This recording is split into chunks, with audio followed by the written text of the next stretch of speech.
Hello बच्चों, let's say this question a chromosomes having more than two chromatids is called as dash dash dash. मतलब fill in the blanks आपको बताना है कि इनमें से एक क्रोमोसोम्स के पास अगर दो से ज़्यादा क्रोमेटिड हो तो उसको हम लोग क्या कहते हैं। देखिए, सबसे पहले हम समझते हैं बच्चों की कॉन्सेप्ट के बारे में हम लोग समझते हैं। देखिए, की कॉन्सेप्ट के बारे में मैं आपको बता रहा हूँ। सबसे पहले क्रोमेटिड क्या चीज़ होता है उसके बारे में हम लोग समझते हैं। देखिए, अगर मैं बात करूँ क्रोमेटिड के बारे में, अगर मैं बात करूं क्रोमेटिड के बारे में, सपोज मैं आपके सामने, ओके, मैं आपके सामने इस तरह से मैं बना रहा हूँ, ठीक है, इस तरह से।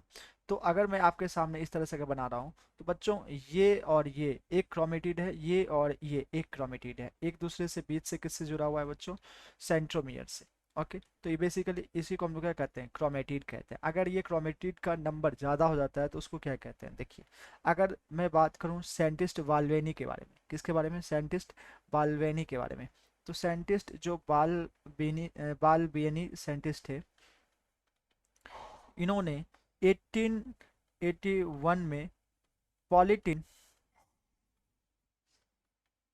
पॉलीटीन डिस्कवर किए थे। पॉलीटीन बेसिकली क्या होता है कि पॉलीटीन बेसिकली हम उसको कहते हैं जहाँ पे बहुत सारे जहाँ बहुत सारे क्रोमेटिड होते हैं, ठीक है। मतलब अगर मैं बात करूँ कि thousands of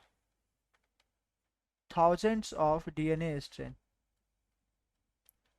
thousands of DNA strand जो होते हैं, ये बेसिकली एक सेंट्रोमियर से लगे हुए होते हैं, है ना।